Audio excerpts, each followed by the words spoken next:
ഓരോ മനുഷ്യനും അവൻ്റെ ജീവിതാനുഭവങ്ങൾ ഒരുപാട് കാര്യങ്ങൾ പഠിപ്പിക്കുന്നുണ്ട്.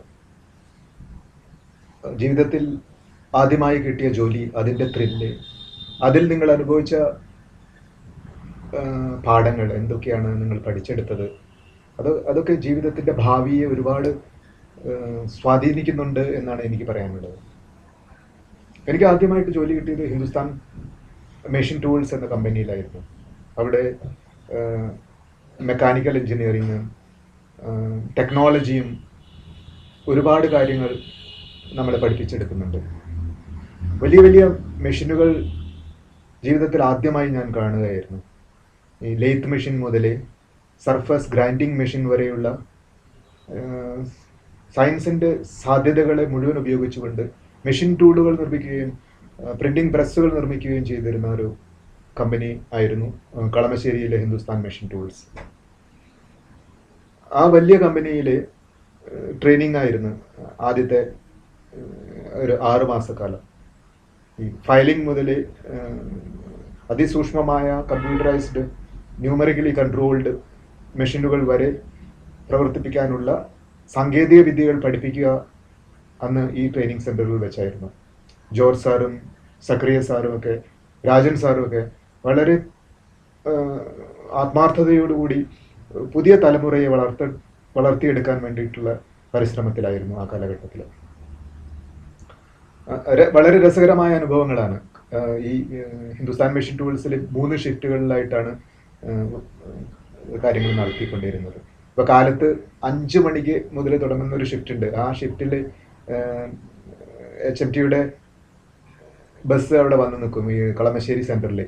ആ സമയത്ത് ഞാൻ സോഷ്യൽ ഹോസ്റ്റൽ എന്ന് പറഞ്ഞൊരു ഹോസ്റ്റലുണ്ട്. അവിടെ ഒരു പള്ളിയോട് ചേർന്ന് ഒരു ഹോസ്റ്റൽ നടത്തുന്നത്. അവിടെയാണ് ഞാൻ താമസിച്ചിരുന്നത്. കൂടെ സജി കുര്യാക്കോസ്, മാത്യൂസ് ചേട്ടൻ, പിന്നെ ഷിബി, ഒരുപാട് പേരുണ്ടായിരുന്നു. കാലത്തൊരു രസമാണ്. ഈ എന്താ പറയുക, ക്ലോക്കിൽ അലാറം വെച്ചിട്ടാണ് കിടന്നുറങ്ങുക. രാത്രി ഒരുപാട് നേരം ഇരുന്ന് ചൊറ പറഞ്ഞും കാര്യവും എന്താ പറയുക തമാശയൊക്കെ പറഞ്ഞ് വളരെ വൈകിയാണ് കിടന്നുറങ്ങുക. ഉറങ്ങിയിട്ട് ഒരു 4 മണിയാകുമ്പോഴാണ് ഈ ശരിക്കും അലാറം അടിക്കുക. അലാറം അടിക്കുമ്പോൾ ചാടിപ്പിടിഞ്ഞ് എഴുന്നേറ്റ് പിന്നെ കുളിയും ഒരു ബഹളമാണ് ആ സമയത്ത്. അത് കഴിഞ്ഞിട്ട് ഊട്ടിപ്പോവും.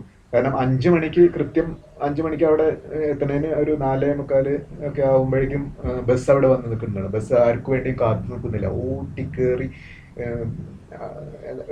ചില ദിവസങ്ങളിലൊക്കെ വളരെ ഒരു 5 മിനിറ്റ് വൈകുകയൊക്കെ ചെയ്തിട്ടുണ്ടെങ്കിൽ ആ ബസ്സിന്റെ പിന്നാലെ ഓടേണ്ടി വരും.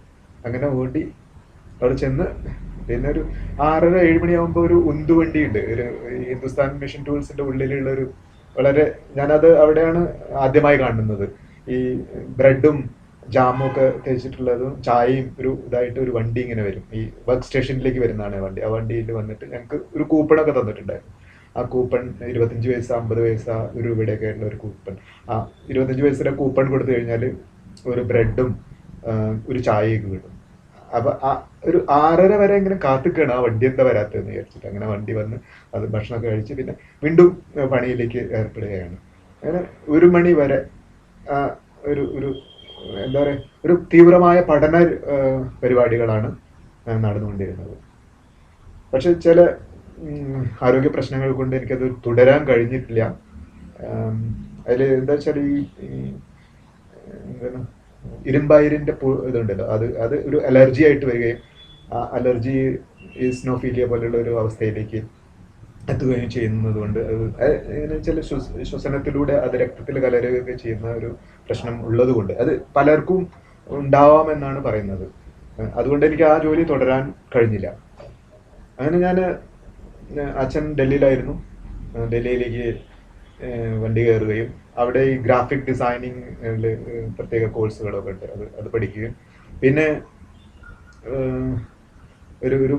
ഒരു മാസിക ഉണ്ടായിരുന്നു ആ സമയത്ത്, ഒരു സൺ മാഗസിൻ എന്ന് പറഞ്ഞിട്ട്. ആ മാഗസിനിൽ ലേ ഔട്ട് ആൻഡ് ഡിസൈൻ എന്ന് പറഞ്ഞ സെക്ഷൻ ജോയിൻ ചെയ്യുകയും പിന്നീട് അവിടെ നിന്ന് പല പല കമ്പനികളിലായിട്ട് ഞാൻ മിക്കവാറും ഇന്ത്യയിലെ എല്ലാ പ്രസിദ്ധീകരണ സ്ഥാപനങ്ങളിലും പണിയെടുത്തിട്ടുണ്ടെന്നാണ് എനിക്ക് തോന്നുന്നത്. പിന്നെ ഇന്ത്യ ടുഡേയിൽ ജോയിൻ ചെയ്യുകയും ഇന്ത്യ ടുഡേയിൽ നിന്ന് കുറച്ച് കാലത്തിന് ശേഷം ഇന്ത്യൻ എക്സ്പ്രസ് ഡൽഹിയിലെ ഓഫീസിൽ അവിടെ അവരുടെ സൺഡേ മാഗസിൻ ലോഞ്ച് ചെയ്യുന്ന സമയത്ത് അവിടെ ജോയിൻ ചെയ്യും. ഉം, പിന്നെ കൊച്ചിയിൽ ഫിനാൻഷ്യൽ എക്സ്പ്രസ് എന്ന പത്രത്തിന്റെ ലോഞ്ചിങ് സമയത്ത് ഒരു മലയാളി എന്ന നിലയിൽ എന്നെ തിരഞ്ഞെടുക്കുകയും ഞാൻ അങ്ങനെ കൊച്ചിയിലേക്ക് പോരുകയാണ് ചെയ്തത്. കൊച്ചിയിൽ ഫൈനാൻഷ്യൽ എക്സ്പ്രസിന്റെ ഡിസൈൻ ഇതിൽ ഞാൻ ഉണ്ടായിരുന്നു. അവിടെ കുറച്ച് കാലം കഴിഞ്ഞപ്പോൾ അവിടെ തന്നെ ഉണ്ടായിരുന്ന ഇന്ത്യൻ എക്സ്പ്രസിന്റെ ഓഫീസിലേക്ക് മാറുകയും ഒരു 2000 ആണ്ട് വരെ കൊച്ചിയിൽ തന്നെ ഉണ്ടാവുകയും 2000-ൽ ചെന്നൈയിലേക്ക് അവരെന്നെ ട്രാൻസ്ഫർ ചെയ്യുകയും ചെയ്യുകയാണ് ചെയ്തത്. പിന്നെ ചെന്നൈയിലായിരുന്നു കുറെ കാലം. അങ്ങനെ ഇരിക്കുമ്പോഴാണ് രാജു നാരിസെറ്റി എന്ന് പറയുന്ന ഒരു സുഹൃത്ത് മിന്റ് എന്ന് പറഞ്ഞിട്ട് ഹിന്ദുസ്ഥാൻ ടൈംസിന്റെ മിന്റ് എന്ന് പറഞ്ഞിട്ട് പത്രം ലോഞ്ച് ചെയ്യണം എന്ന് പറഞ്ഞ് ഇന്ത്യയിലേക്ക് വരുന്നത്. അദ്ദേഹത്തിന്റെ ഒരു മെയിൽ ഉണ്ടായിരുന്നു, ചെന്നൈയിൽ എന്തിനായിരിക്കുന്നു വരൂ കം ആൻഡ് ജോയിൻ മീ എന്ന് പറഞ്ഞിട്ട്.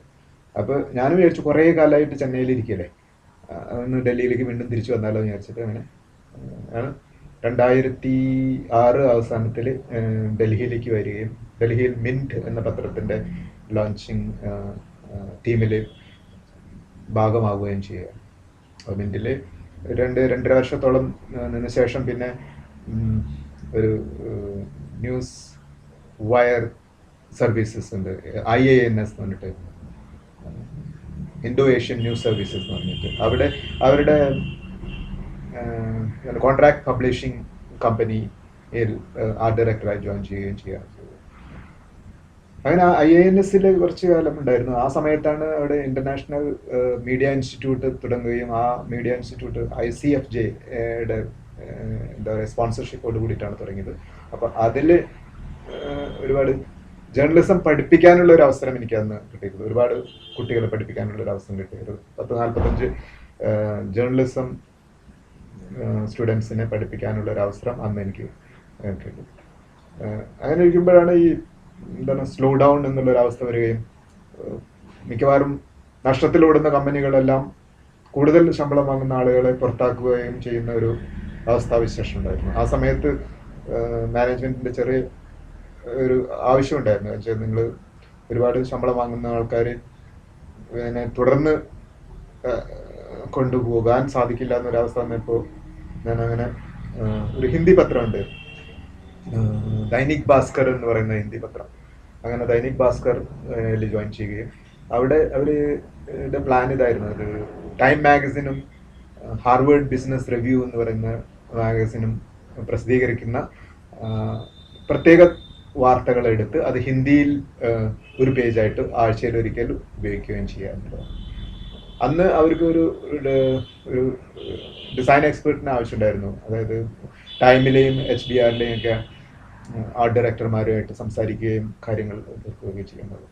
അപ്പോൾ അങ്ങനെയാണ് ഞാൻ ഹിന്ദുസ്ഥാൻ ടൈംസ് ഉള്ള ഒരു അനുഭവ പാഠങ്ങൾ ഇവിടെ പ്രാവർത്തികമാക്കുവാൻ പറ്റുന്ന തരത്തിൽ ദൈനിക് ഭാസ്കറിൽ ജോയിൻ ചെയ്തു. ദൈനിക് ഭാസ്കറിന്റെ ആ ഒരു ഉദ്യമം വളരെ വിജയകരമായി തന്നെ മുന്നോട്ട് പോവുകയും അത്തരം 2 പേജുകൾ ദൈനിക് ഭാസ്കറിൽ പ്രസിദ്ധീകരിക്കുകയും ചെയ്തിരുന്നു. എൻ്റെ സൺഡേ മാഗസിനും കുറച്ചു കാലം ഞാൻ ഇവിടെ എന്താ പറയുക ഭോപ്പാലിലാണ് ഇവരുടെ മെയിൻ ഓഫീസ് ഉള്ളത്. ഭോപ്പാലിൽ പോയി അത് ചെയ്തു കൊടുക്കുകയൊക്കെ ചെയ്തിട്ടുണ്ടായിരുന്നു. അതിനുശേഷം കുറച്ചു കാലം എനിക്ക് ഡക്കാൻ ക്രോണിക്കളുടെ പത്രത്തിൽ ഒരു കുറച്ച് ദിവസം മാത്രം പണിയെടുക്കാനുള്ള ഒരു അവസരം കിട്ടുകയും ചെയ്തിരുന്നു. അവിടെ ഹൈദരാബാദിലായിരുന്നത്. അവിടെ ആ പത്രത്തിന്റെ ഡിസൈനുമായി ബന്ധപ്പെട്ട കാര്യങ്ങൾ ചെയ്യുകയായിരുന്നു. പിന്നീടാണ് വീണ്ടും എന്താ പറയുക ഡൽഹിയിലേക്കുള്ള ഒരു തിരിച്ചുവരവായിരുന്നു. ആ തിരിച്ചു വരുന്ന സമയത്ത് എനിക്ക് ഇൻസ്റ്റിറ്റ്യൂട്ട് ഓഫ് അപ്പാരൽ മാനേജ്മെന്റ് എന്നൊരു സ്ഥാപനത്തിൽ നിന്ന് ഒരു ഓഫർ കിട്ടുകയും അവിടെ ഇപ്പോൾ കമ്മ്യൂണിക്കേഷൻ ഡിസൈൻ പഠിപ്പിക്കുന്ന ഒരു പ്രൊഫസറായി ജോലി ചെയ്യുകയാണ് ഞാൻ ചെയ്യുന്നത്. ജീവിതത്തിന്റെ ഒരു തീവ്രമായ ഒരു അവസ്ഥയാണ് ഇതൊക്കെ. എവിടെ നിന്ന് തുടങ്ങി എവിടെ എത്തി എന്ന് നിങ്ങൾക്ക് എൻ്റെ ഈ എന്താണ് അനുഭവം പറഞ്ഞു തരുന്നുണ്ടായിരിക്കും. അതുകൊണ്ട് എന്നെ സംബന്ധിച്ചിടത്തോളം നാളെ എന്ത് ചെയ്യുമെന്ന് എനിക്ക് ഇപ്പോൾ പറയാൻ തീരെ പറ്റുന്നില്ല.